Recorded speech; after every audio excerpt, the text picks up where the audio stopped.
Welcome everyone to the South End Zone. I am Chad. He is Tyler. As you can see, things look a little bit different. I'm on the road. I'm actually in Alabama. Just to show you how true of an SEC channel this is, I'm traveling throughout the South, throughout SEC country, going into enemy territory just to, well, actually, I'm here for work, but nonetheless. So I don't have my fancy background behind me. You don't see Tiger Stadium behind me. You don't see the Bulldog Kingdom in the background for Tyler either. But we are here to bring it to you again. Tyler, you had a much better weekend than I did, but we'll get to that in just a minute. How you doing, man? I'm doing all right, man. Felt pretty good after the weekend. You don't have to spend too much time about how I'm feeling. Chad, Well, get it look, all out there. it Let us know how started. you feel. Go ahead. Well, let's just start with how the whole thing started, where Yeah, please. my money line and my spread and teaser prediction was off Mm, to a great mm-hmm. start with North Mm-hmm. Dakota State taking it to Colorado and really giving them the Yep. business and coming really close to actually pulling off that victory and Yeah. getting all three parts of that parlay set up to where all South Dakota State had to do was take care of their business. Well, they didn't take care of their business at all. So I'm here to tell you, like, where we're going to go with this from now on is just forget what I say. Don't listen to me. Just listen to Tyler. When he gives you an under, you take that under. I would not say to take Tyler's word for it when he says to take the over, because he wanted the over in the LSU I USC did. I game, and did. I told him that was a bad idea. But his under picks are locks. And Tyler, what do you got this week? You got Iowa. It's the Iowa under. It has made a return to the Yep. South End Lock Zone. it in. Lock it Yes. in. Iowa State Iowa's under for some 35 and a half. reason. Yeah, for some reason they're playing week 2. I'm not sure why. I feel like this is at least like a October game, no? But Mhm. apparently this is happening week 2 according to the old trusty ESPN scoreboard here. We Right. have, and now that ESPN likes to have betting lines across their scoreboard. Yeah. In Right. Kinnick Stadium in Iowa City, Iowa, the spread according to ESPN bet is Iowa -3 and the over under is 35.5. So we're gonna ride with the under. We're gonna root for punts because when you watch Iowa football, you want to be breaking down punt coverage and run defense Right. all the time. Right. So that's what we're gonna be doing on Saturday with the Iowa Now, this under. Tyler. Yeah. Now, Tyler. You realize Iowa scored 40 points this past weekend, They right? did, but oh, they sure did, and it was just like we thought. They let up 0, so it's gonna be the So battle. are you saying you don't think they're gonna hang 40 on Iowa State? Is that what I you're do telling not. me? I do not. If But it's a very anything, good possibility that Iowa it's State may not log a point this week, because yeah, that's just how it, Iowa plays it. It's like all punts inside the 5 yeah, all day yep. long. It's literally like Iowa's punter is literally just getting. If you want good film as a punter, go punt at Iowa because you're going to be on the field a lot. Right? I'm looking up. Hang on just a second. I'm going to look up the score from last year because it was ugly last year. I remember this is one of the ones um, that we played. Let's see, where was it? 20-13. Iowa So beat that would Iowa have State. cashed in this It was under. actually it was actually September 9th last year too. Was it So really it that was, early? yeah. Okay. So I it's mean, actually earlier than what you expected. yeah, But fair enough. it was under this 35 and a half. It was barely under it. It was 30. And I All remember they that need. game. They had bro, they threw like a pick that almost got returned for a touchdown. Mhm. And they had some other play. Oh, and then they threw. Oh no, wait, that was a different game. What game That was was it where they Minnesota, where the guy got called back. Minnesota, or was it Iowa, Nebraska? no, it was Iowa, Minnesota, where like the guy housed the punt or kick or something, and then it got called And it back. got called back. Okay. Yeah, Well, no, it was Nebraska was the one though where it went to Iowa, overtime. it was a tie game. Almost. It was gonna go to overtime, and they threw a pick, Yep. and then they kicked the field goal after the pick and won it. So it was only 3 points. Yes, Because I think because with the overtime we might have been cooked. dude, that over under was 24, 24 and a Yes. half, or 24, and it was 10-7 at half, and only both teams only scored 3 points apiece in the entire second half. Hold a second. Let's go. Go under. Let's go Yeah, so unders. we're rooting for defense and punts this weekend in this Iowa State game, That's under right. 35 and a half. All right. So you guys didn't come here to talk about No, Iowa we did State. not. We've only taken 5 minutes of your time, so if you will bear with us, here we are. This is the South End Zone. We are going to get to the SEC, and we're going to start with this very, very sad recap I will give of the LSU USC game. Started out great. I was really excited. LSU marched down the field, chewed up like 7+ minutes of the clock on their first possession. I still don't understand why we took the ball. Like I'm a no matter what, always defer. Really? I always want to take the ball to start the second half. Yes, Yeah, because yeah. there's a few different things. So it's somewhat psychological for me. The way I look at it is, all right, if you score opening possession, that's fine. We'll just go down and score and match you. If you don't score, great. Now we're going to go down and take the lead. Mhm. That kind of thing. And then the other part of it is whether I'm up a touchdown, tied, down a touchdown, down 3 touchdowns, up whatever. I want the ball to start the second half Mhm. because you basically get an extra possession in the second half. And if you can be the team that closes out the half with a possession Yep. and then opens the second half with a possession, you get that chance at a back to back to where you could have a 14-point swing It's just true. right at the end, right in the middle of the game. Um, but LSU elected to receive. So here we are, march down the field, just chewing up, clock and ground, get inside the 5 yard line, and then just stall out and don't score. And part of the reason why it's bad, why I think it's bad to take that opening kickoff, is it kind of forces your hand to where, especially when you're playing against a Lincoln Riley offense, I think there was a little bit of a hesitancy to just take the 3 points at that point because you received the opening kickoff. You don't know how Yep. your defense is going to perform. You haven't seen anything yet. And so I feel like they kind of felt compelled to go forward on fourth down and try to push the envelope and look at what the difference would have been. You get a Yeah. field goal to start that game off, and it may look completely different in the fourth quarter. Whereas Mhm. now USC's having to throw the ball because they're down by a field goal, and you aren't playing soft coverage like they were. So let's get into that part because the middle of the game it goes kind of how I expected. And then LSU finally takes the lead in the third quarter. They have the lead going into the fourth. It's 17-13. They have a chance to score to go up by 2 scores or at least extend it to a full touchdown lead with a field goal. They stall out. They punt it away.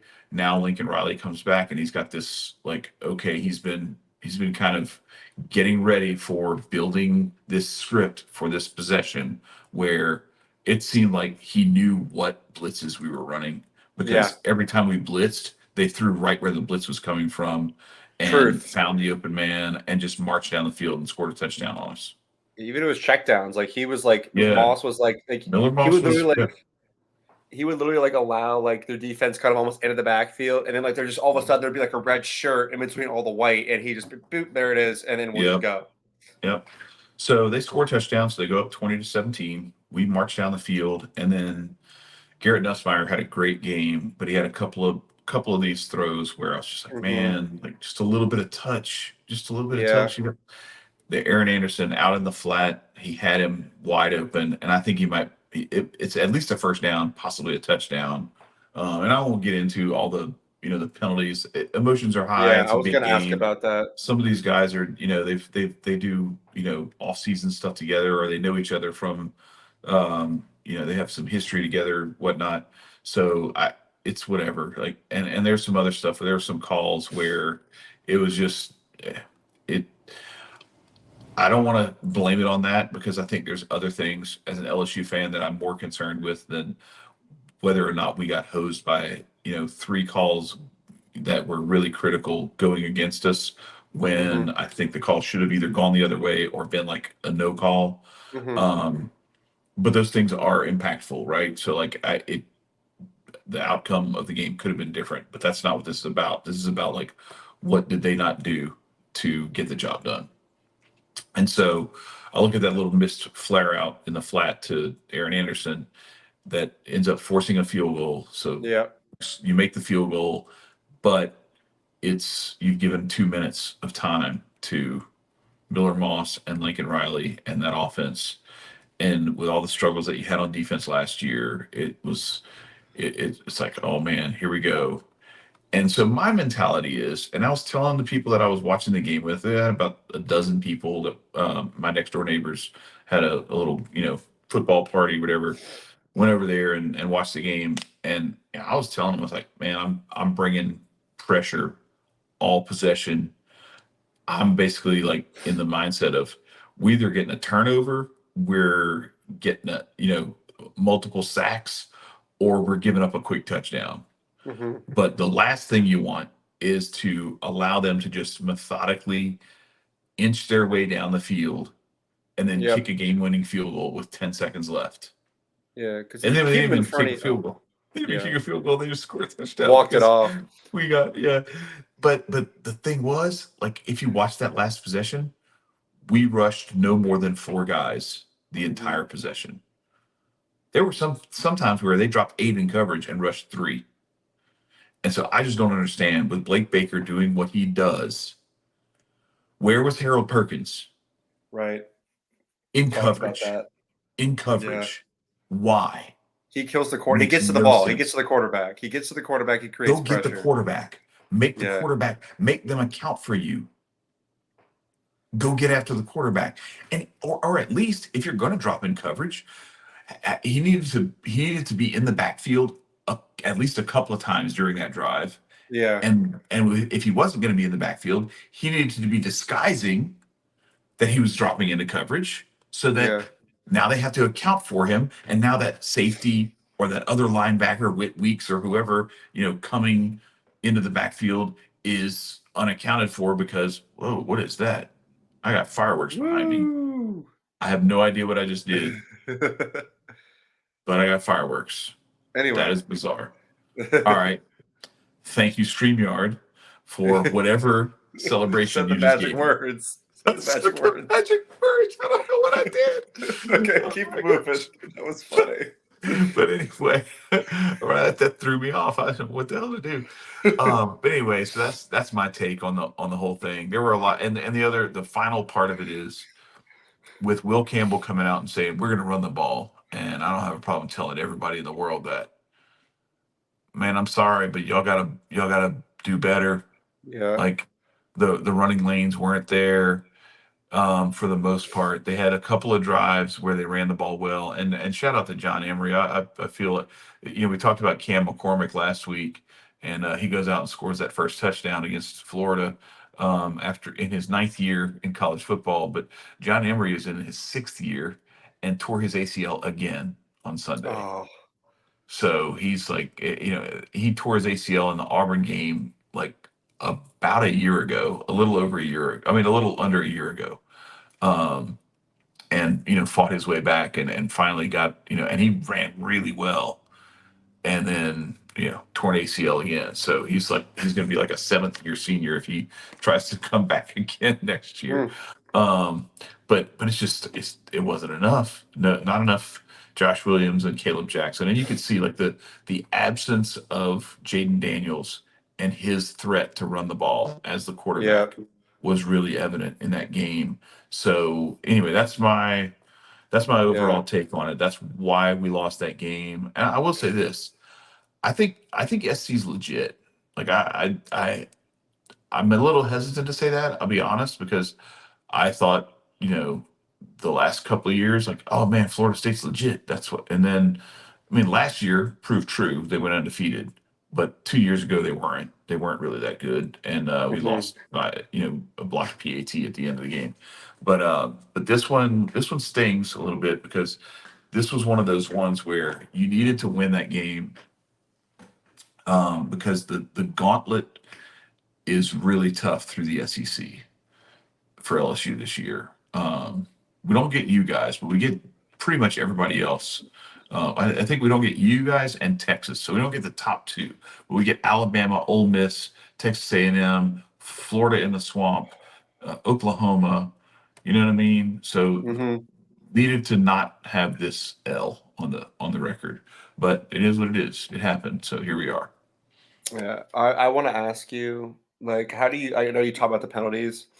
Do you feel like it was just like lack of discipline, or like just like new game? Like you take that like helmet to helmet on like a field, on like a downfield pass, and then I also wanted to ask you about how you felt about Brian Kelly. He had like there wasn't an outburst. I feel like he was just like, but did you take? Do you feel like he was It seemed, genuine in the I way think that it he was seemed the fake. way that that's what No, I mean. Do you think that he was like oh, genuine? Do you think I that he thought holds these players accountable?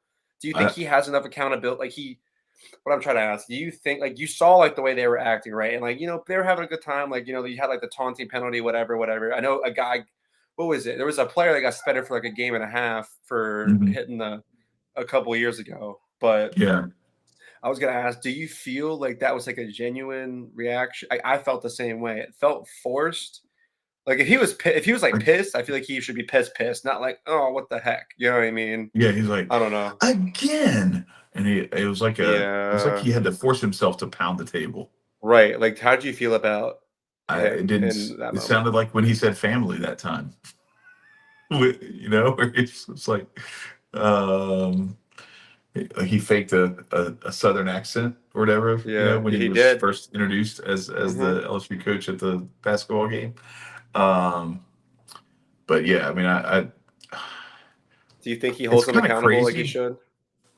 I don't know. Like I think I would hope so, but I mean, I I don't feel like I don't feel like it makes any sense for me to try to guess whether he does or Yeah. not. I hope he does.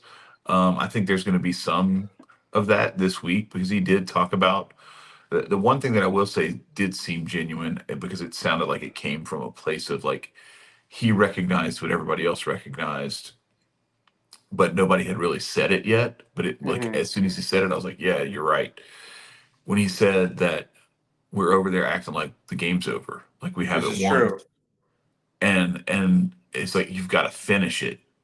You can't you can't just be like, oh yeah, now we got this. We finally took the lead, and y'all can't stop our running game, and blah Right. blah blah. And we're like, y'all can't move the ball on offense. We're like eating your lunch, just because I mean, look, there were some plays where LSU came a heartbeat away from like a, scoop and score, sack strip True. fumble or a pick six, some plays like that where it was like Yeah. really close. And so it just felt like USC was not going to do anything You were in their offensively. backfield a lot. I give A you all your lot. defense credit. You guys were there were a couple white shirts That's in why I their was so backfield a frustrated with that lot. last possession. How do you do all of that throughout the third quarter and a good bit of the second quarter too, where you are just eating Miller Moss's lunch, just wreaking havoc over their whole backfield for huge parts of the middle of the game, Mhm. and then and into the fourth quarter, and then that one possession where they look like they are looking at your signals and they know what blitz you're running. Now all of a sudden you just say we're not going to blitz anymore. We're just going to drop back in coverage because we're scared. Like no, you've got to because look what happened. They couldn't You stop lose you all by a night. touchdown anyway. I would have preferred to have USC score on the third play of that possession and leave a minute and a half on the clock and three timeouts for us to go. We sat there with 8 seconds left on the clock and three timeouts. Damn. So Yeah. I don't know. It was I frustrating, yeah, very I will frustrating to say watch. that Nussmeier has come a decent amount. Like he's made Mm-hmm. some improve. I feel like he's definitely more capable than I would have thought. Like I know there Oh was yeah. like some definite like like some stuff that needs to be refined, Mm-hmm. but it's not like obviously he's never gonna nobody's a threat to like Jane Daniels. He at Yeah. least brings arm talent and accuracy to it's not like he was Yeah. overthrowing all your receivers or he looked nervous. He looked Right. confident in the pocket and stepping up making He's throws. he was 30 for 39, Right. Like he looked including good. including that interception on the last play Yeah. where it was like 8 seconds left. He's just throwing the ball downfield to try to do Yeah. something to get it as far down. So he had that. He had multiple drops, and then there was one where he threw the ball away on purpose. I'm trying to think of, so there were like maybe like 3 or 4 missed throws Right. the And whole that's game. for the first game after having to wait. Yeah. He's not a threat to run, but he has a really solid he can when he has a clean pocket, he steps up and hmm makes the throws, which is what I all was you could really ask for. disappointed. I was really disappointed they didn't use CJ Daniels more. Like, I don't know if USC was just doing that good of a job of taking him away. Hmm. But like, he did not. He had 3 catches for 19 yards, and then I think Kyron Lacey had like 2 catches in the whole second half. So it's just, I don't know. It's just frustrating. So we'll see. We got Nickel State coming up, so that's a boat race. It's going to be a slaughter in Tiger Stadium. It'll be interesting to see how the fans, welcome them back home. It would have been a hero's welcome had Yep. they won that game. And now, what do you? I don't know. It's LSU fans, man. Yep. They're very supportive, but they're also very like they we get angry and disappointed easy. So there's going to be some boos, I'm sure. Yeah. Regardless, and then you got South Carolina and UCLA before you get into like the real meat of the schedule. So it's going to be a while before we really know Hmm. what this team is going to bring to the table. So, but I think we have an equal lack of understanding of what's really going on after we watch Hmm. week one and watch you guys. It kind of went the opposite direction. You guys took it to Clemson, but talk a little bit about like why you think things were so close to the vest and so conservative in the first half, and then you guys just opened up a can on them in the second half. Yeah. And then I want to get your thoughts on like it. We know Georgia the last 5 6 years there's a reason to believe this is legit, but is it Georgia's this good or Clemson's that bad, or is it maybe a combination of both? So go ahead, man. I'll tell you why it's both. So I'll say you can attribute the first quarter and honestly first half to um Georgia and Clemson just trying to figure each other out. Like any first game, like it just looked like we were just trying to get little, and it's a Mike Bobo offense. A Mike Bobo offense that starts slow and open up as the game kind of goes on. That's just how it's kind of always been. I feel like a Todd Mhm. Monken is always like, let's hit the gas. Todd Monken's doing flea flickers on the first pass against Mississippi State Yeah. for a touchdown, like on the first play of the game. Like Bobo is like, they say like Nova Kane just let it work type of Yeah. situation, and not like that. But I think it's just filling each other out. I think for Clemson, it's they used to have a two-headed running attack, and now they're back down to one. They lose Will Shipley to graduation and to the hmm NFL, and now they're just with Maffa, who wasn't bad. hmm And I don't think that club next to that guy. We've talked about like Well, yeah, and you Dabo just stole their having. other running back. Or no, that was the guy I don't from think Florida, so. right? Yeah, that was No, that was his was brother. Yeah, we yeah. took Trevor Etienne from Trevor Florida. from Florida. That's right. Travis is the one that went to Clemson. Yeah, that's right. Yes, sir. That was a while back. But Yeah. it was a while back. What like it's like we talked about before. Like Clemson has had the benefit of two generational quarterbacks playing back to back. And honestly, three. I think that Taj Three. Boyd was Yeah, still great. I put Taj I Boyd. think, I- yeah, For college, he's a yeah, yes, yes, generational college quarterback. yeah. He didn't have that No, NFL mm-mm. pedigree, but for college, no, he Yeah, I was give Taj legit Boyd elite. credit. So you have Taj Boyd, Deshaun Watson, Trevor Lawrence. Like that's like you're doing fantastic. And Clemson as a program will always have a strong front seven. You can rarely run the ball against the Clemson defense, and I think that they showed that we really couldn't either until like Branson Robinson couldn't get much going. So we go, which one of the this is one of the many things I'll talk about. Not many, but like what I Mhm. felt good about is that we give the true freshman the keys, as we didn't have ATN. We didn't have Roderick Robinson, who was recovering from surgery. Branson couldn't get a lot going. He was really running into a wall with that Clemson D line. But Nate Frazier, 80 yards and a touch. You Yeah, can't, as a he true looked good. freshman, He's got he some looked wheels, good. man. He had as a recruit, he was getting some DeAndre Swift kind of like hmm comparisons, and I I can see it. I don't think it's misplaced. Like I saw it. He's got that, Um, and it's not just like the speed, but he's got like that same kind that DeAndre Swift had, where it's like a sneaky low center of gravity, Yeah, low body power. he's got that Todd Gurley build. He's not really big. Yeah, yeah, He's like right. Todd Gurley in college was not as built as he was Thighs. in the NFL. He's got the Yeah, thighs. yeah, And you know about Georgia running backs in the past. yeah, They got yeah. some legs on them. Like It's just what they're there's a built. guy who played for LSU, Dalton Hilliard, in the '80s. You go look Yep. at the film of that dude. That dude had like it was like tree trunks, and then he just had like a normal upper body. And It was wild. I think also that Beck looked very comfy and confident, Mhm. regardless of like Clemson was bringing dudes. Like it's not like he had Yeah. a clean pocket the whole game.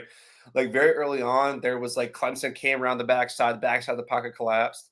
Hmm. He kind of saw the front open up and boom, first down like that. Like he was not doing that last year. He was either checking down or it was a sack.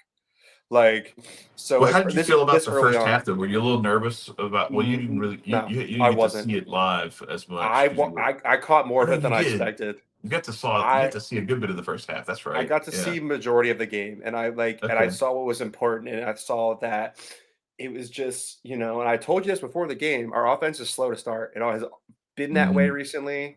The defense holds on until our offense wants to figure it out. And so like it's 3-3 at half.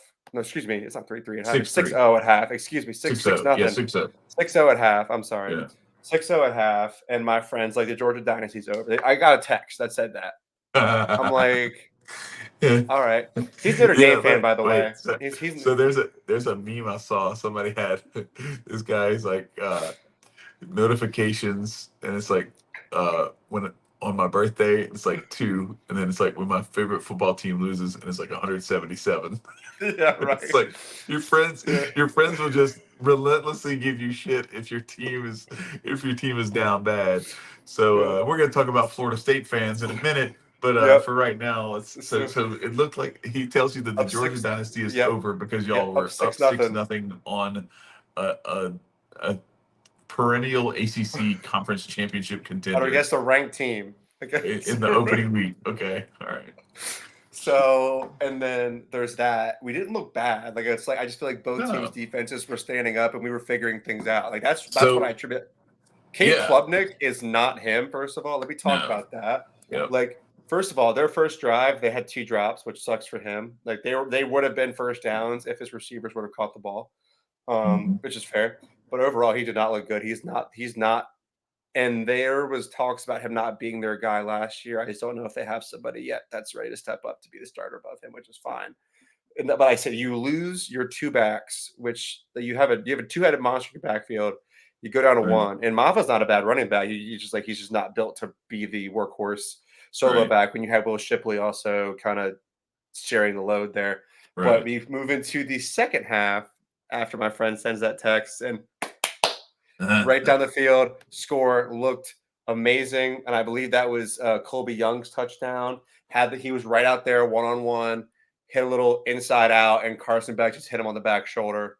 It was beautiful. He's a transfer from Miami, looked great, and so that's what I like. As a whole, we did all we could. Defense looked good, and we had a true freshman touchdown, 2 transfer receivers scored touchdowns, and essentially like the fourth or fifth string running back Cash Jones scored a touchdown, and we held them to 0 touchdowns and a field goal. Mhm. So like you can't really for a first game, kind of seeing what you have, you can't ask for much more. Like Yeah. I was happy. We spread the ball around great. We had so many guys with touches. Arian Smith and London Humphreys both had over 50 yards receiving. We were getting Dominic Lovett involved. It was just like the ball went around nicely, which I think, Yeah. we talk about dominant teams, in the past, like not even I'm talking about us, just like some people have that like that's their receiver. Our Right. good Georgia teams have never had like that number one receiver, like who's like above all. Like we had George Pickens, but he really wasn't healthy for most of his Georgia career or was like having things going on. So like realistically, like it's always been like a by committee approach to our receiving core, which is kind of what you want. I feel like because you keep a team who has a dominant defense like Clemson at bay. Like we could not Yeah. run the ball on them very well until Nate Frazier got going. And once we opened it up, I think we looked great. I was very happy with how I performed. And then to talk about what I think about Clemson, I think Clemson has a great defense and zero offense. And what we talked about is you can play your way back into a great. If you have a terrible defense and a great offense, you can just shoot the lights out and hope you end up with more points.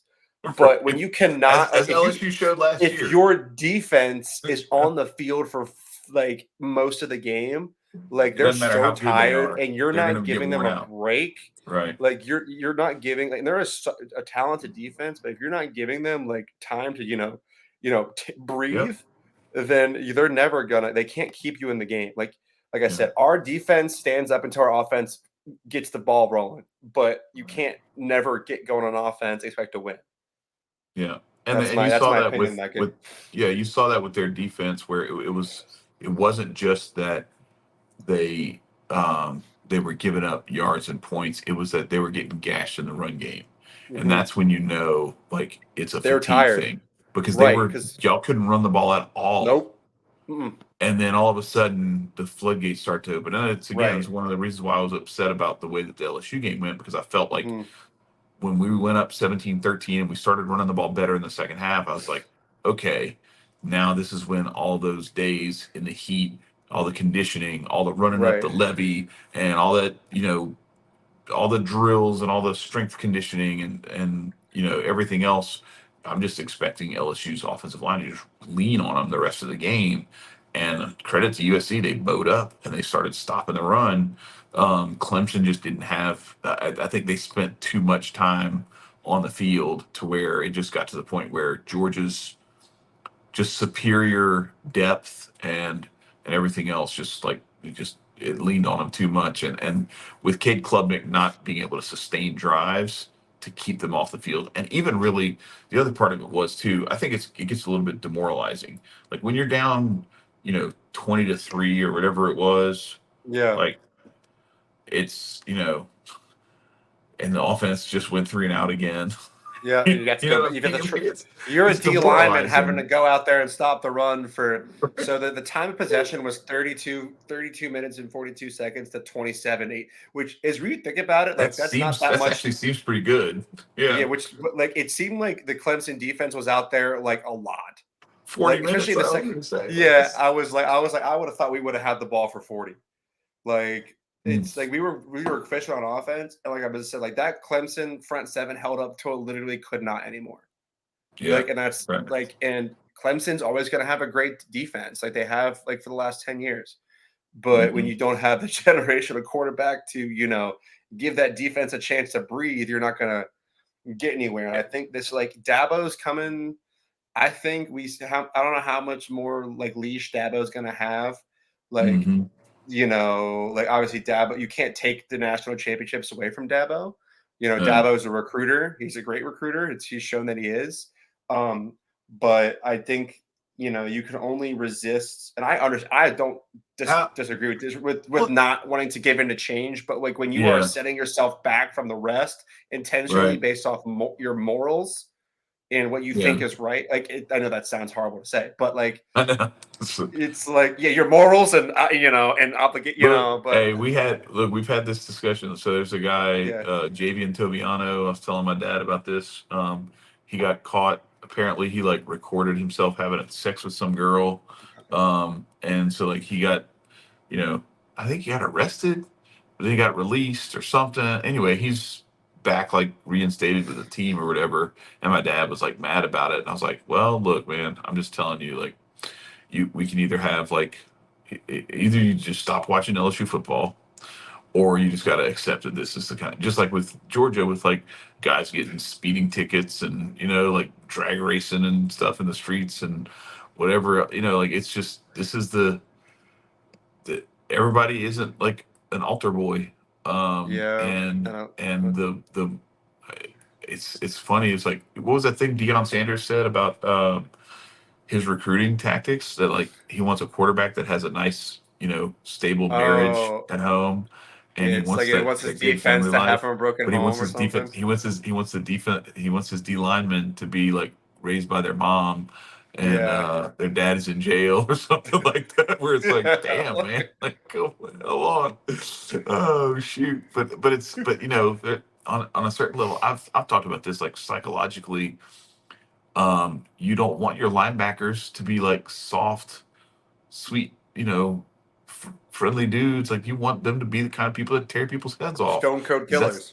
That's the mentality you got to have if you're going to go run your head into 300-pound dudes over and over again to try to stop a fullback, and enjoy it. and push him back into the tailback as he's going through the A gap. Like Yeah.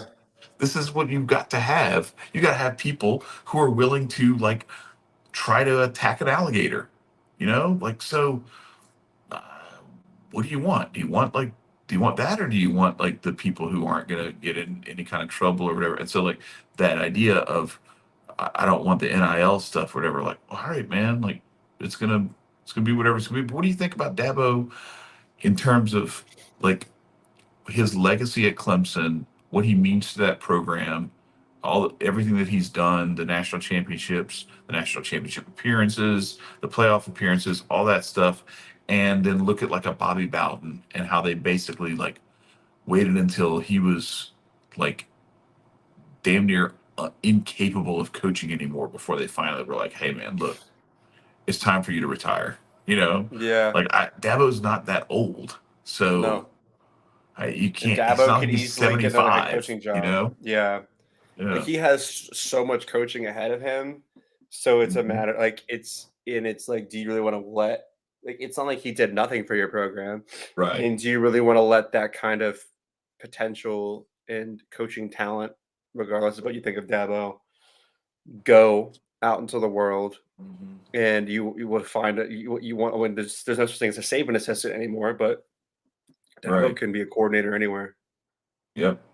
You know Yep. what I mean? He That's doesn't it. have therefore it's not him recruiting these players and he's just coaching who he's got. Right.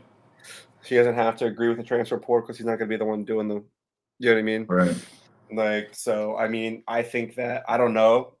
It depends. I don't know what the Clemson up and ups how they usually handle these things. I feel like Dabo's had like a great career there, so Mhm. maybe he'll have the wherewithal to keep it moving on his own, or maybe he'll be asked to leave because he's not wanting to get with the times. It's hard to say. I really don't Right. know. It's Right. like it's not like Clemson is losing every game. The ACC is so bad they might find themselves in the ACC championship regardless of the fact. Right. Um, but so who really knows Well, at this point? I guess we'll have and to the see. weird thing about it is he may be just a quarterback away from being really good again. Right? Like Like he's got the right guy, and then all of a sudden it's just like, oh crap! Like we're back Dabo was right. So who knows? But let's talk about the ACC. Um, for God in this there's SEC podcast. Let's it do it. looks like maybe the only team that doesn't suck in the ACC is Miami, because Florida State is 0-2, and I don't know that you can In make a conference. case. Yeah, I don't know that you can make a case that Georgia Tech and Boston College are good, and that's what this means. Like, I don't think that's what we're talking about here. This, like, if LSU had started off the season and lost to Mississippi State and Auburn, I wouldn't be making the case to you here like, no, man, Mississippi State and Auburn are legit. Like, no, they're still terrible. This just means LSU is also terrible. So Yeah. how does Florida State go from being the only undefeated team to ever not make the playoff, only undefeated Power Five conference team to not make the playoff, to being the only team in the top 25 to start the season 0-2? They were They were number 10, weren't they? yes, they were number 10. They were pretty much 1 year short and a Jordan Travis broken leg away from being national contenders last year. Like if there would have been a 12-team playoff last year, we have no issue. We also Mhm. lose, you lose not only Jordan Travis, but you also lose Keon Coleman. And is it Johnny Wilson? Is that what the Jared other? Verse? No, Jared versus defensive lineman, but there's all the Yeah. other receiver. The other receiver that Oh, they yeah, had yeah. was it Johnny Wilson? Is that his I name? think Am I so. making up names? Anyway, you Who lose cares? It's NFL Florida State. They talent. suck. I'm You gonna say it you does. lose NFL talent. Jordan Travis gets hurt and your Yeah. season gets canned. Essentially, like the powers that be say you're done. Sorry, good work on your undefeated season, but we don't care. Yeah. Um, but they come out like you have the opportunity in front of you to be like, you know what, those people were wrong, and here's why. And we're gonna show up and we're gonna show you why. And Right, instead, right. you lose back-to-back games in conference, so they now have solo possession of the last place in the Last ACC place two in the games ACC. into into the season. Like, sole Sorry. possession Hey, of man, last place in the ACC. it's a dirty They were job, the but only somebody's got to do it. Owen. right? They're the only 0-2 team in the conference schedule, like conference record, only 2 conference records, sole possession of last place. And you're talking about a conference that has SMU, which is, I mean, and for UVA and Yeah. Duke. Well, so let's talk about that too, because there were some people who preseason. Do you want to know who these people had winning the ACC? Let's talk about it. Was it Virginia Virginia Tech? Tech. Yes. And who did they lose to? A team that has Vanderbilt. won a team that has won 2 conference games in the last 6 seasons. Listen, our worst team is 2 better games than your fourth combined. best team.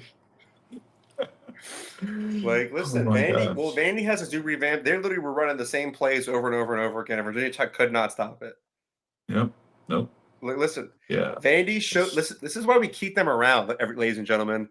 Everybody, why is Vanderbilt there? This is why, to bring the conference GPA by a whole point, Right. and to do this is To to do this, be to the embarrass last, somebody. the far worst team in our conference by a mile, and Mhm. yet can beat your conference's like third to fourth best team, to Right. beat your conference's ranked team, your sleeper to win your Well, ACC potentially as a they weren't ranked. I'm sorry, but they were like a sleeper to win the to win ACC, the and we said ACC. nah. So I've been hearing some stuff about how it wasn't a great weekend for the SEC. I'm like, how? Like, because Florida and LSU lost. That's it. Like Florida and LSU. That's it. Everybody else won, and won Florida in sucks. convincing fashion. And Florida, I didn't think. I thought that was like in both of those games. It was like these are like toss up, and we don't know for sure. Like these 2 teams, LSU and Florida, both have some deficiencies that we're not sure if they've been able to fix. Um, and then you have Vanderbilt go beat Virginia Tech. Like, what the hell, man? Like, you Yeah, should be talking about how bad the ACC is because they're terrible. Like, it's terrible. Miami, and that's it. That's literally I didn't it. see anything from anybody. Miami, if the things look this way, Miami is running away with that conference, and it's not even close. Absolutely. If it stays like Miami, Yeah. book them for the top 4 seed in the playoff already. Like if the Yes. way this Well, is looking. because does it look like you're gonna have a real threat from Georgia Tech or Boston College who beat Florida No. State? I don't think so. Like I mean I like the little quarterback from what's it from Boston College. He looked like Mhm. what's his name, Castellanos or whatever. Yeah. He's solid, pretty decent dude, but little bitty dude too. Yeah. I just don't know. But anyway, let's Yeah. let's let's move on. Let's keep it in the SEC. Bring it on Is back. Alabama good? Like they beat the brakes off of Western Kentucky. It's Western Kentucky, but still, this is like, or we gotta wait and see. I think we gotta wait and see. I think it's a wait and see. I think that's like a too early to tell. Alabama soon enough will play Wisconsin, who almost lost to whoever they Yeah, played. But like, so it's wait and see. Too early to tell, in my opinion. I mean, they got the job done, so you right. can't really hate that. And Western Kentucky, for what they are, like in conference, is like really solid in their own right. But like when you walk into Alabama, like, I'll be honest with you, Chad. I didn't watch any of that game. I just saw the final score. I was like, well, that's about right. So that's all I Yeah, can say about that.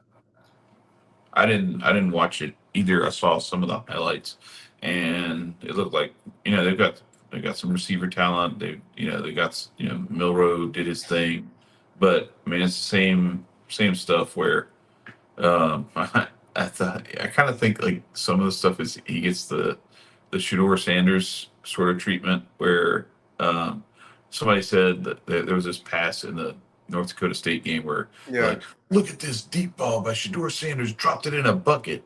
And it's like the dude's wide open, and it's like it's not dropping it in a bucket. Like the dude literally could have like altered his route in any yeah, direction, and the ball was in the air long enough, and there was nobody around him where he could yeah. come back to the ball. He could go, angle more upfield or more Hmm. towards the sideline or whatever. It's like the ball was definitely not dropped in a bucket. And I feel like Milrow is the same kind of thing where we'll see when they actually play some teams that have like some legit dudes at corner and at safety. and they can bring a little pressure. We'll see how it goes, but I don't know. We'll see. Maybe Milrose really got Well, it. I want to ask a little bit more about like that Miami Florida game. Do you think that it was end of the road for Billy Napier, and do we think that Cam Ward is as advertised? I really liked what I saw out of Cam Ward. I'm not gonna lie. And Graham Mertz apparently has a concussion, so Right, they're that's what gonna they're have to go saying. with. Somebody said that might be a lie. Yeah, I mean it may be. I'll talk to. So I'm out here in Alabama. Got a lot of Alabama fans and a sprinkling of Auburn fans, but there's a Florida fan. I'm gonna see him in the morning. I'll talk to him about that. Investigative See journalism.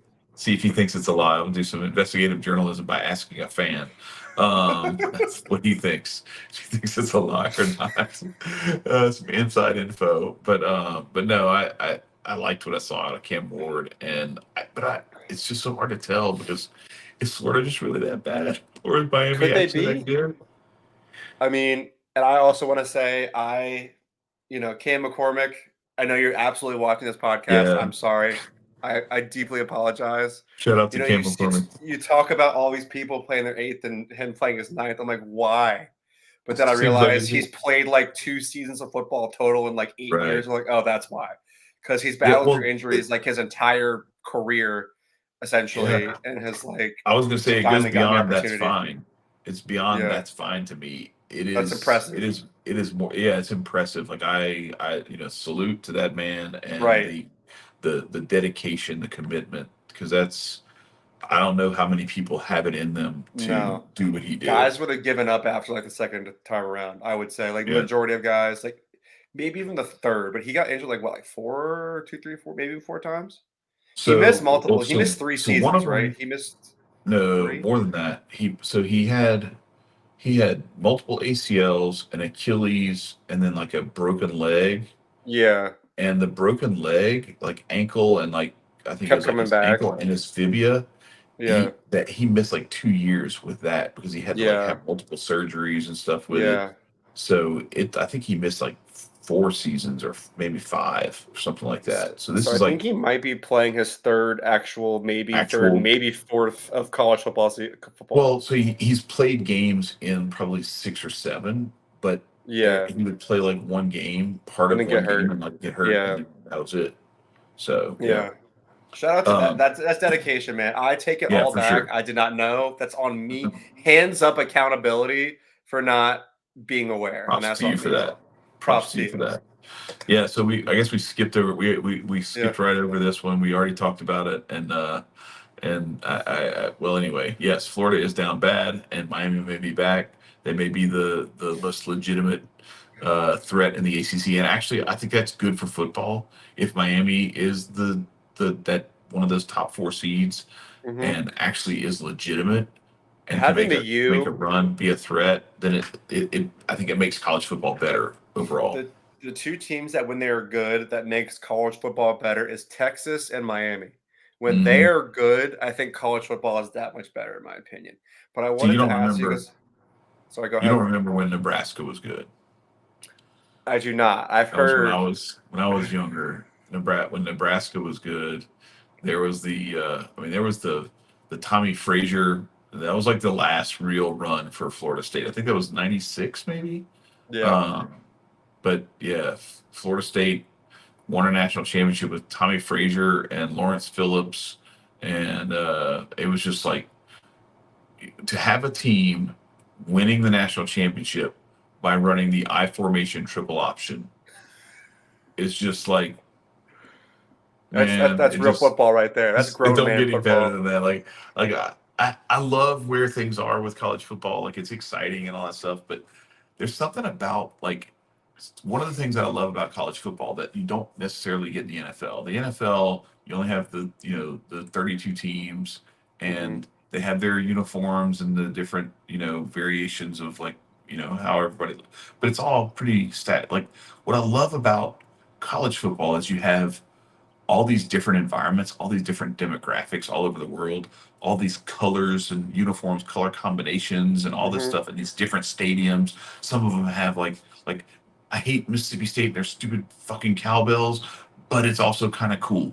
Yeah. I hate Kyle Field and the gay cheerleader, yell leader dudes in white doing all their little weird cheers.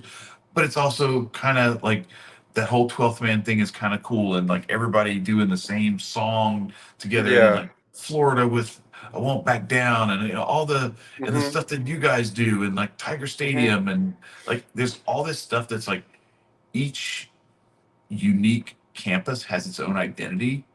And I Tradition. think what we're missing from that is we don't have that unique like style of football that we used to have.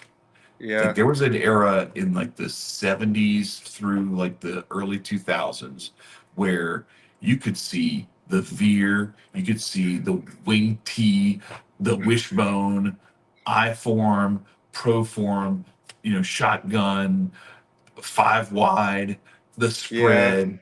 Now everybody runs some sort of RPO spread Right, concept. which is fair. I feel like in my time, the only like innovative like change you would see it's seen in college football was when Leach brought the air raid.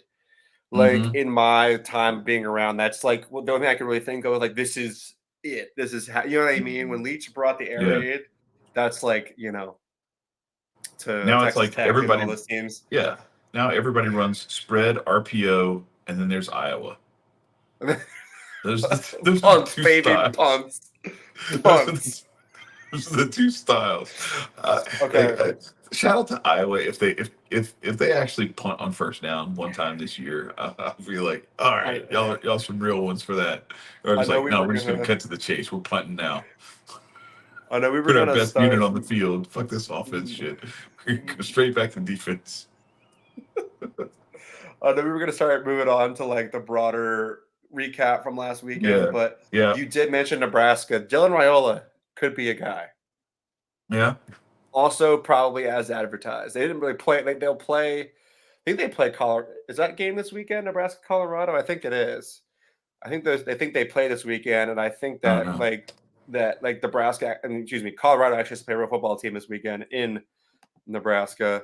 Um, I'm gonna pull the scoreboard up here real quick. yeah, please do because I do believe that they play, and I'm going to find out. But yeah, I just think that it's going to be great. Dude, that's so funny. The veer and the wing tee. Listen, Georgia Tech. I mean, and the academy schools still run the triple option to this very day. Mm-hmm. And Georgia Tech up until like 2016, 2017 ran the triple option. Mm-hmm. So I, like I you I never. accidentally pulled the screen share down. So since I did, I'm gonna go to this first because this just makes me No mad. worries. So this is the ESPN playoff predictor. Okay. I want you to notice something. Do you see someone not on this screen? Did they already take LSU off? Yeah. Wow. It doesn't matter. No, no, but We've wait. already It matters because look who is on here. Auburn is on here. Really? Auburn? Auburn. UCF, Tulane, Well, Arizona, that SMU, okay. really. UCLA and Tulane, I get because JMU. one of those teams, yeah, and James Madison, I get all of those because they're in that same.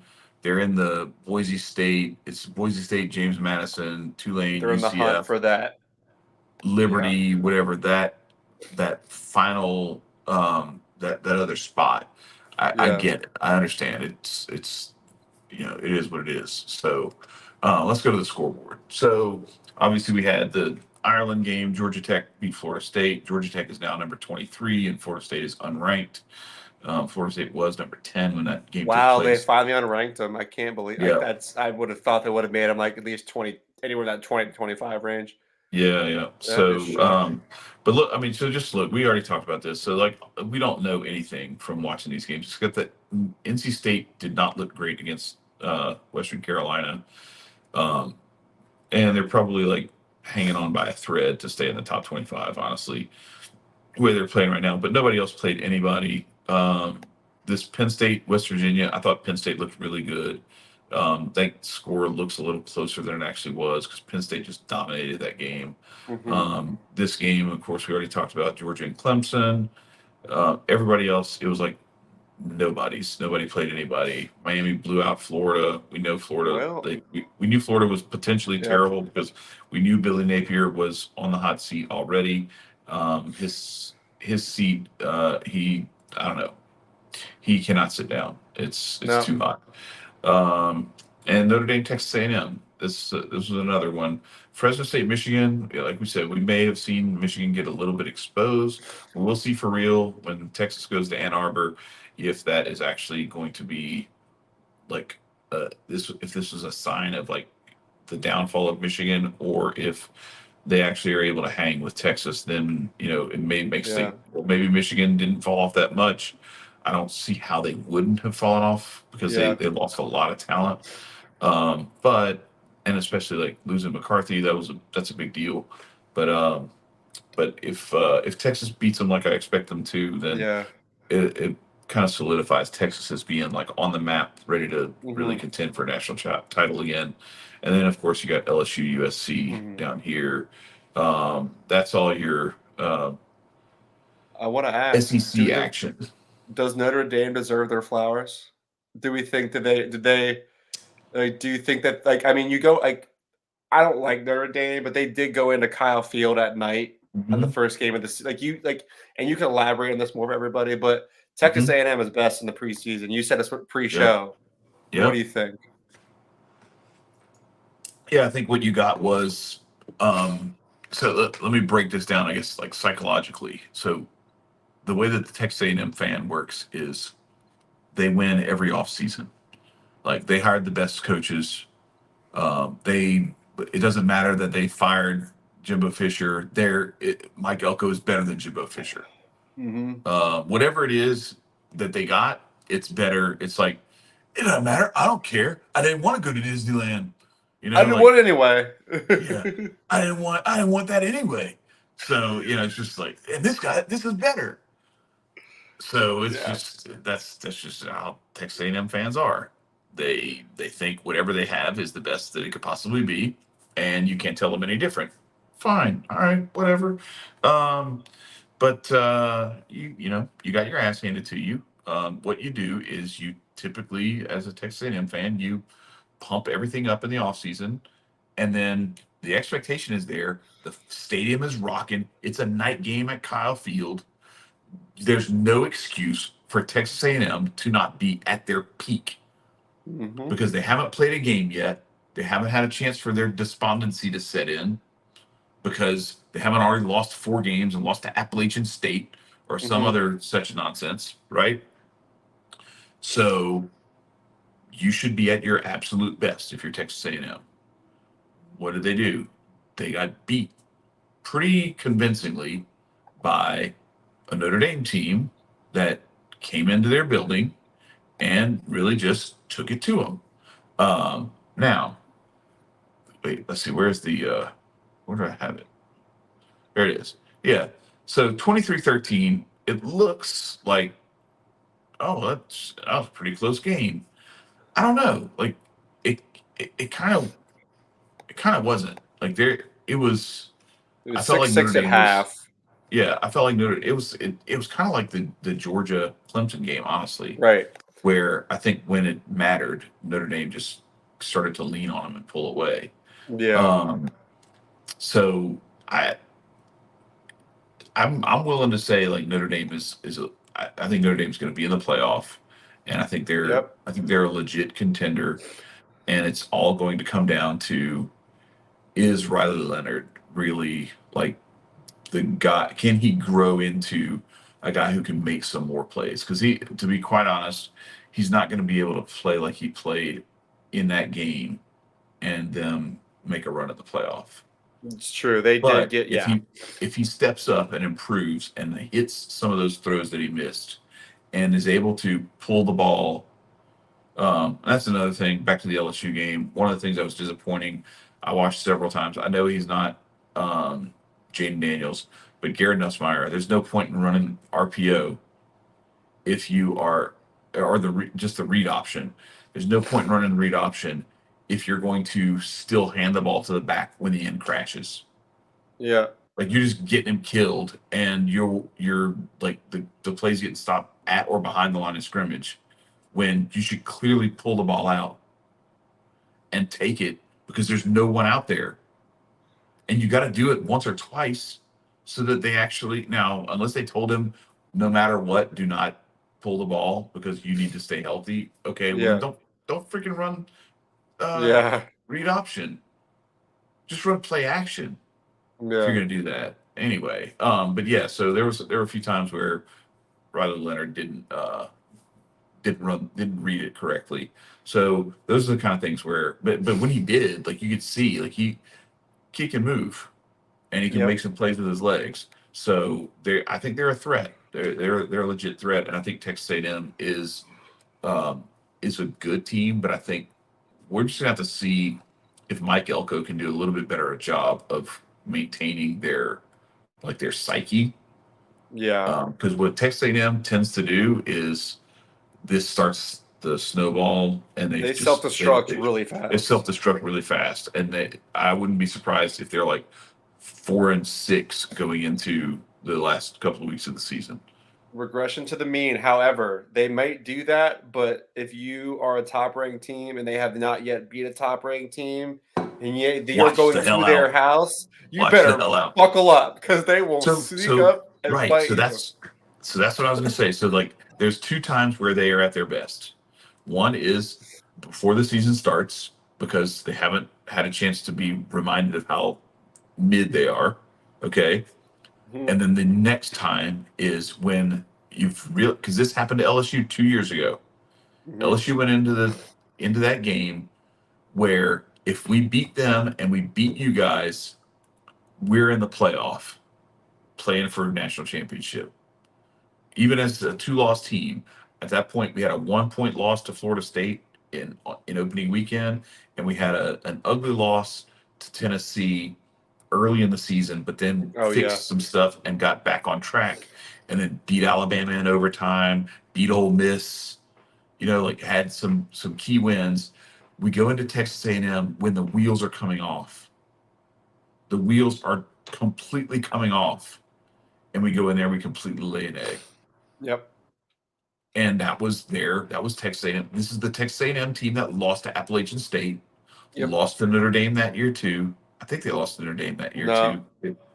They played somebody else where they played somebody else that year where it was a game where they had a chance to kind of right the ship after the Appalachian State loss, and they They had the failed there. chance to beat Alabama and didn't. But I think they finished 5-7 that year, Yeah, they had the and chance one to of beat their Alabama and they they were folded. they were 4-7 against us, 4-7 going into our game and beat us, and we were all we had to do was handle our business there and then go and we were playing in the SEC championship for a chance to play for the play. Like our playoff had already started.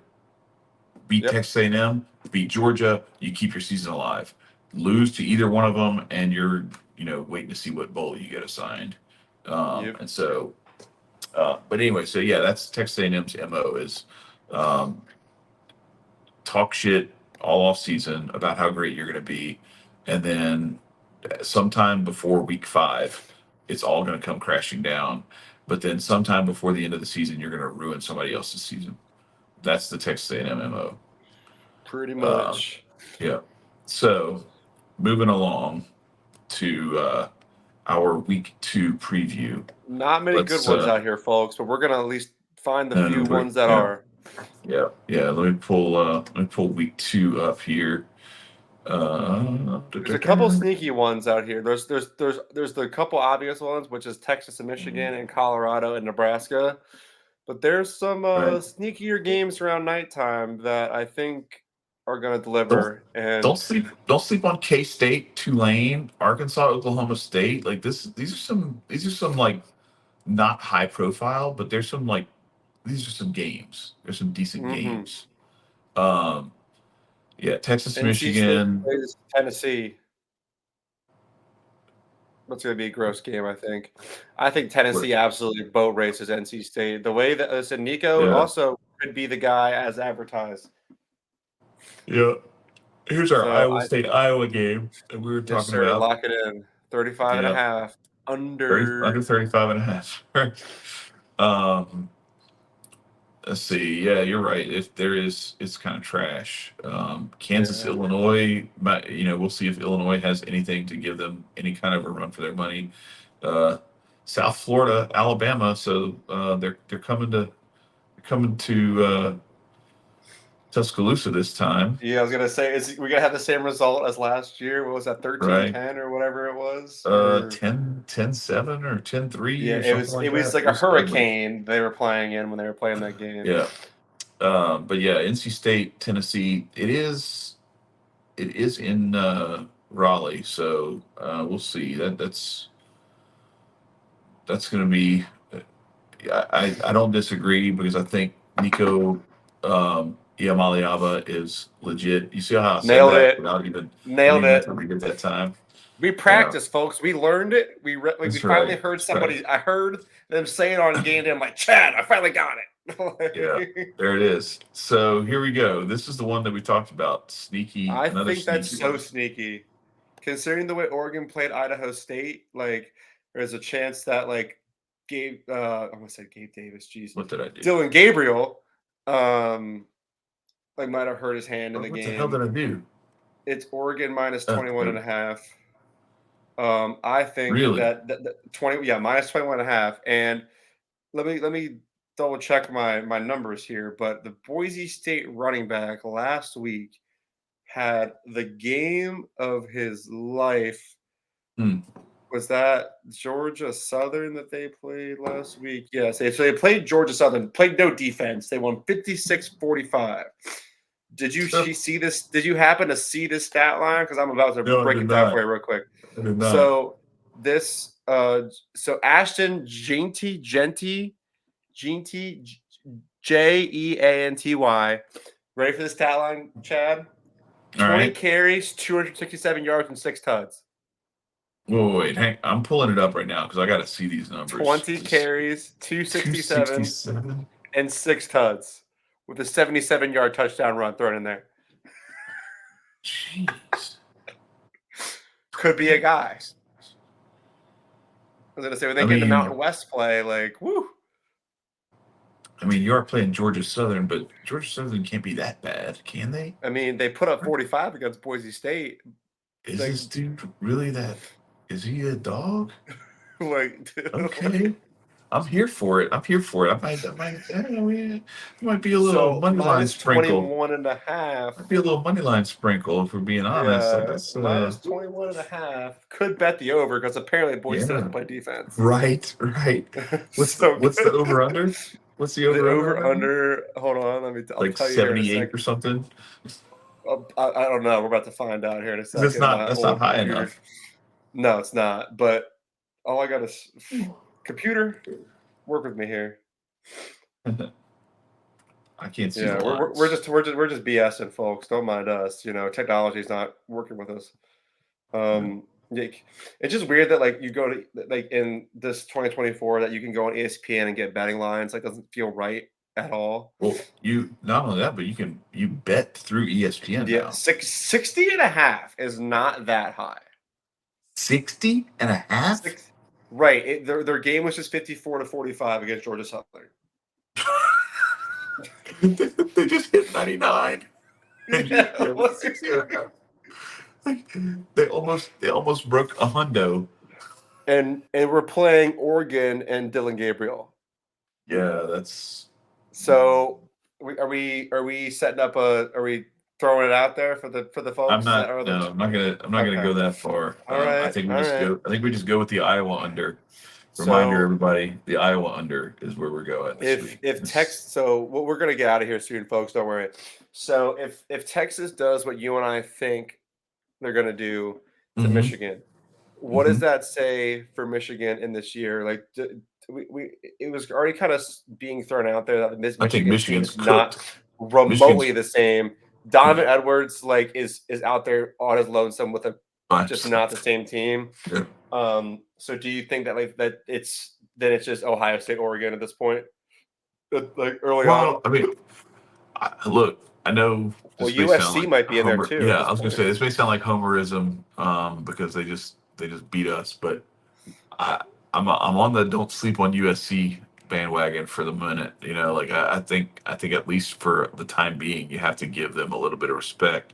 Um, but I mean, you know, don't forget about Penn State too. You know, This is true. um, so you got some teams in there, and I don't think yeah I think it's going to be another year or two for Washington. We got to see how they kind of circle the wagons, losing DeBoer and Michael Penix and Yeah, Odunze. You know what I mean? Like they lost some yeah. dudes, so it's going to be a minute before Washington is in that kind of conference championship playoff contender type role, but you've got some depth to the Big Ten now, which is good to see.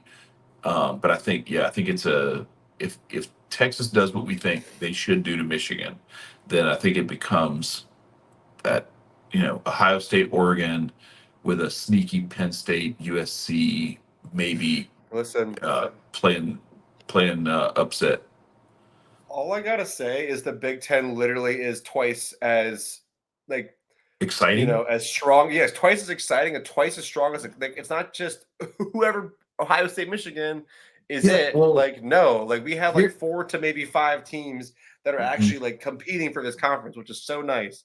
Like the ACC So sucks, unfortunately. So Miami's right. it, but like the SEC and the Big Ten are like bringing it this year early. Mhm. You Yeah, and know? The Big 12 is unfortunately we're moving to. I think what you're going to start to see is we're going to move to like I wouldn't be surprised if in 10 years you end up with like a singular NFL type conference Yeah. sort of situation where the SEC and the Big Ten just kind of North absorb. South. Like just literally become They North just South. basically they basically just absorb um, the remaining good teams from the other conferences. You Yeah. know, Clemson, Miami, Florida State, and all those end up in the SEC, and then you end up with some other Big Ten, Big 12 type. I mean, not Big Ten, Yeah. West Coast and Big 12 type teams Yeah. migrating over to the Big Ten, and then yeah, you end up with this like NFC, AFC type Yeah. situation, and it's like this half versus this half, and it's just a 20 team, 25 teams over here, 25 teams over here, and that's kind of your playoff, and then maybe you have like one or two at large, whatever, or not at large, but one or two automatic bids from everybody else Yep. that they're compete, whoever the highest ranking team that isn't from those two power conferences, because Yeah. I don't see the Big 12 ever being able to compete with the Now they SEC or the lost Big 10. Oklahoma, Texas. It's kind of Right. And like then they're claiming like unless Oklahoma State can really like carry it's that not, they don't, conference, no, it's not, it they're don't work like not. that though. It don't No, work like that. Like you can't, you have to have it multiple teams yeah, yeah. as soon as those teams started leaving, as soon as they lost Missouri and A&M, True. That started a long time ago. I agree. it started to deteriorate that conference, and so then you saw the same thing with the Pac-12. Like that conference starts to fall apart. Now that conference is essentially falling apart, and the ACC Pac is two, not going to be baby. far behind. Huh? Yeah, The right. Pac two. So what I could see. Well, anyway, let's get back to what we're going to see with the Big Ten. What I'm kind of excited about is we've been watching for how long, where you have the Ohio State mentality, which is more pro style offense forward, um, good defense, but the kind of defense that will give up some points, but it's okay because they're going to outscore you. Yep. Um, and then on the other side, you have that Michigan Iowa forward, defense forward kind of big offensive lines and running game, 3 yards in a cloud of dust, or a cloud of snow, as it were. But you know what I mean? Like it was Yeah. that kind of stuff, and then Penn State kind of fit into that. So you had like the Purdue's, Ohio State's, Michigan State, maybe even for a minute, on the one hand, and then you had the Wisconsins, Iowas, Michigans on the other Hmm. side, and Penn State was kind of in between, where they were like they would have good offenses sometimes, they'd have really good defenses sometimes.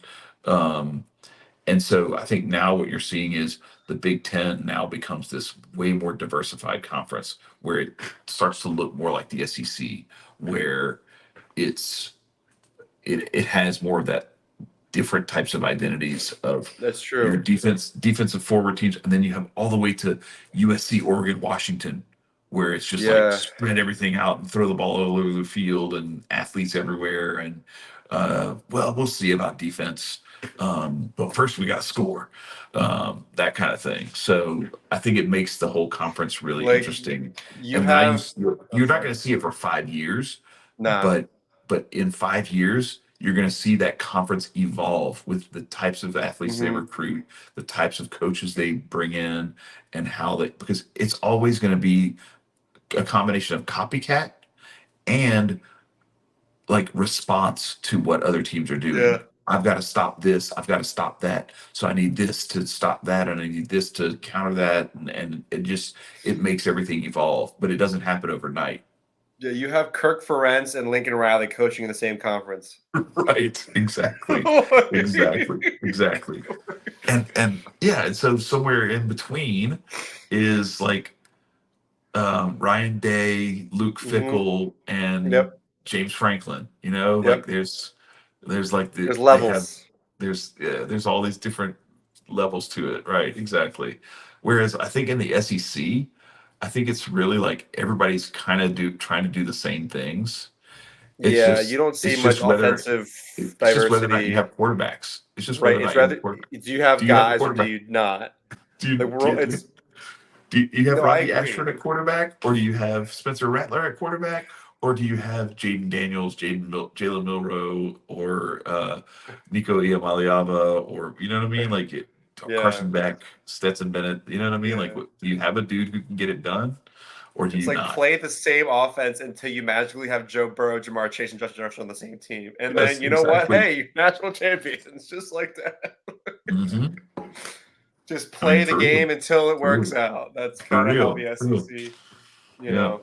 But yeah, so we're week 2 here. Not too many crazy games. I think Texas goes into Ann Arbor and beats, like, I think it's like a 20-point victory at least. Okay. I also think that Nebraska, Dylan Raiola gets his opportunity to play a real team.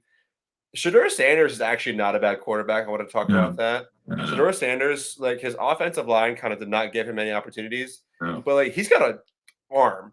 And Travis Yeah. Hunter, pushing off or not, it's still really impressive to be playing that high of a level consistently for On both 102 of sides. 104 snaps. Right. So credit Dude, where credit's they due. said he burns 4,500 calories a game. That's I mean, like he is this two big around, so it makes that's like sense. that's like two people's basal metabolic rate. Like in what, like a That's 2-hour game? that's Like insane. That's insane. and you're also playing arguably the two hardest positions on both sides of the ball. Yes, yes. The two most Like, strenuous right, in there you terms of go. like your exertion. Yeah, yeah. Yeah, you have to Although run I 50 think you yards could and come back. yeah, I think you could make the argument that it doesn't look like, but O line is Oh, for probably up sure. there. I should say, yeah, the most like you have to keep sprinting the So entire game and you can't stop what'd you say? sprinting. I'm just saying, Yeah, like right. I Sprinting. agree, Yeah. like offensive line, like you're in there, like it's physically Right. demanding, but like you're literally having to sprint 25 yards and come back, get set again, and sprint on the 20, and then like for 102 plays, like Yeah, no, crazy, he's basically like a Premier League soccer player for right? where he's just like sprint over there, sprint over Yeah, there, sprint over yeah, there. Like he's a midfielder just all yeah. game long. In the NFL, you think he plays corner or receiver? I don't He's going know. to be an NFL draft pick. He's going Yeah, first round I versatility. He's an athlete. I think there's He's a enough. I think there's enough teams out there that would let him play both. He's just not you going to play think? every snap. He's not going to play every Yeah, snap. He's going to be a gadget offensive player, and he can play corner full time, yeah, or he's going to be a full time receiver and like a nickel corner or something like that. yeah. Okay, You know fair what I enough. mean? Like But play in the slot on both sides of the ball. So you know what I mean? So you're only playing like 50, 60 snaps a game instead which is of still crazy. 130. Yeah. Yeah, and I think Well, 50, 60 snaps Nebraska's. isn't bad. I still think Nebraska beats them. I think Rayola might be the truth. And don't sleep on Boise State against Oregon. That's all I'm saying. That's all I got. Oh, by the way, we didn't even talk about the fact we play Tennessee Tech. I like how we've been talking. We play Tennessee Tech this weekend. We got I think we got Nichols. it, guys. Yeah. I think we got it. I know we usually, we spent the last 25 minutes talking about every other team except for ours. That's because we don't really play anybody that you guys will be watching this weekend. Mhm. So that is kind of why. But yeah, so I think that we both, I think we both will take care of business this weekend, Chad. And then it's business as usual coming on after that.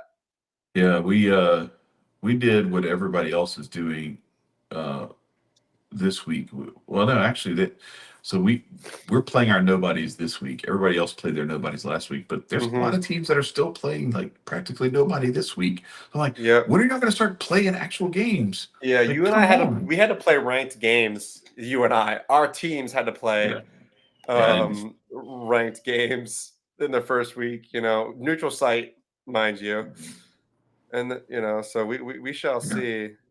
We go to Kentucky the week after, so that'll be at least we got a conference game coming yeah. up, and you guys got South Carolina. So South listen, Carolina. a little bit of a lull, and then we're playing some SEC ball, ladies and gentlemen. Don't worry, That's it's right. coming soon. That's We're right. waiting. It's almost Right. there. Soon enough. Soon enough. Yeah. Soon Yeah. enough. And then we got UCLA also. So we have some Hmm. out of conference stuff too. But yeah, it's gonna be it's gonna be a grind. LSU has some very I do before we go, I gotta just shout out to the complete lunatic who wrote the article for the Athletic. How can Florida State still make the or what did they say? It was I'm gonna pull it up. I'm gonna try to find it. Oh boy, Why Florida State can still make the playoff. is that right? Is Yeah, that what they're that's saying? somebody actually wrote this. That's well. Like I said, the ACC is pretty terrible outside of Miami. Like you could walk in and somehow sneak Miami and then end up in the playoff as the ACC champion, and that would be just a real shame. But it is Well, possible. apparently I won't be able to find it, but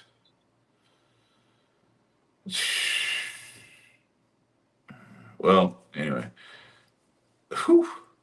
They have a NIL budget of 12 million. I didn't realize that. Um, that's crazy. Yeah. So anyway, somebody, I just want to say shout out to the person who had the balls to write an article about why they think Florida State can still make the playoff. Like, I, I get mathematically, you could say that, like, but it's kind of like when you're playing Alabama and it's the fourth quarter and you're down like 30-0. Yes, theoretically, you can still win the game when you're starting the quarter down by 30 because theoretically you could score a touchdown, get the onside kick, score a touchdown, get the onside kick, score a touchdown, get the Mhm. but realistically, you have no chance because first of all, it's Alabama. Second of all, you have demonstrated by being down 30-0 in the fourth quarter, you have demonstrated that you are not good enough to overcome that 30-point deficit. And this isn't some bullshit team that you just fumbled the ball away three times. Because there was a game LSU played, I think they played UTEP back in the 90s when Kevin Falk was there. And we're literally down like, I think they were down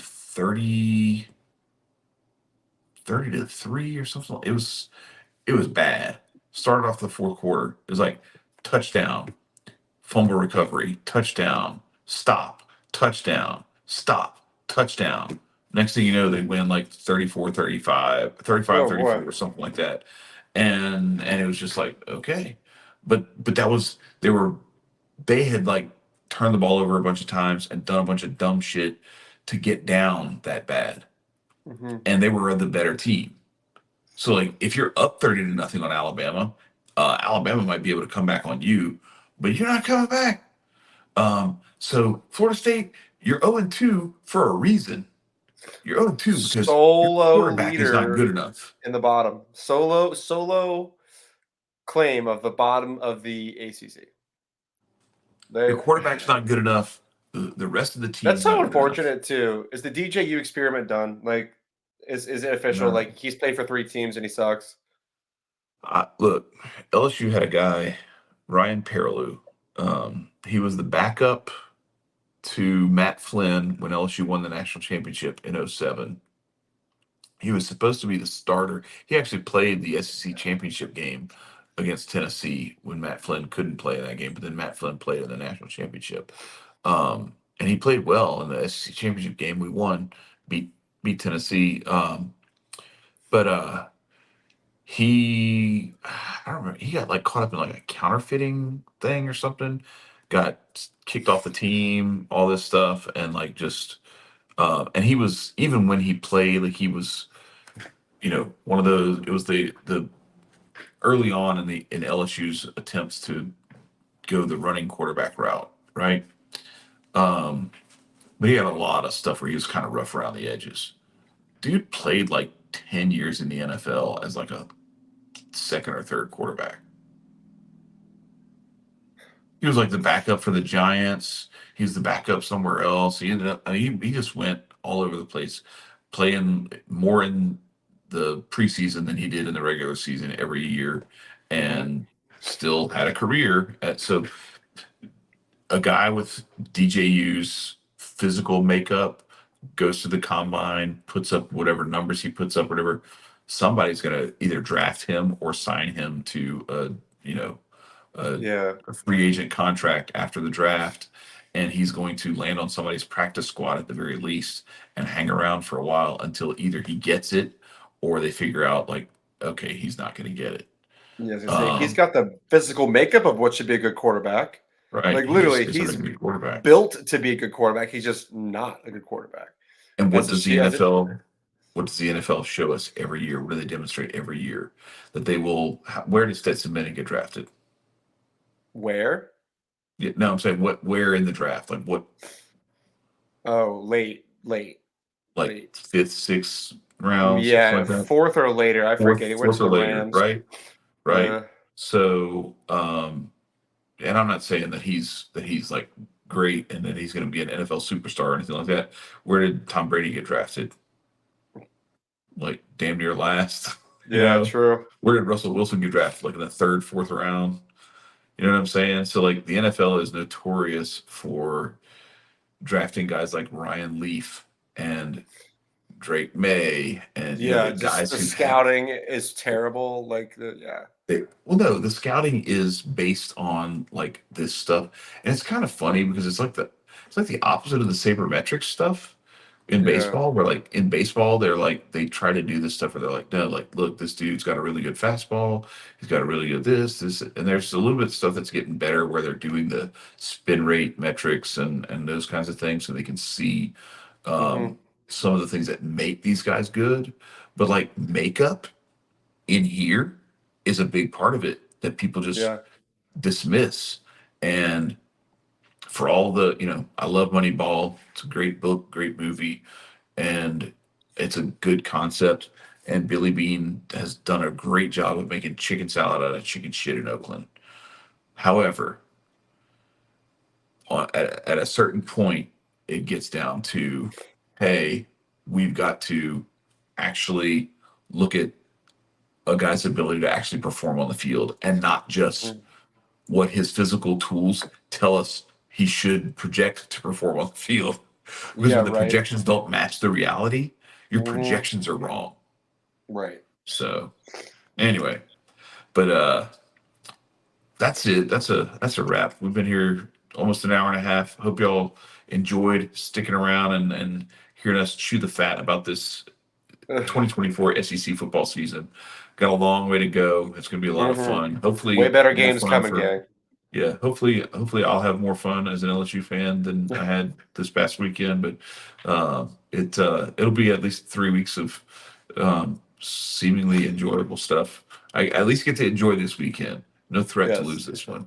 South No, Carolina on the sir. road and UCLA maybe, but this one should be good. And you guys got Tennessee Tech, so you should be good too. Mhm. So with that, don't forget to like, to share, to subscribe. We appreciate y'all coming out. hit up your SEC fan friends and family, and make sure they come and check us out as well. And we will see you next time. I am Chad. He is Tyler. This is the South End. This is the South End Zone. We're out of here. Peace.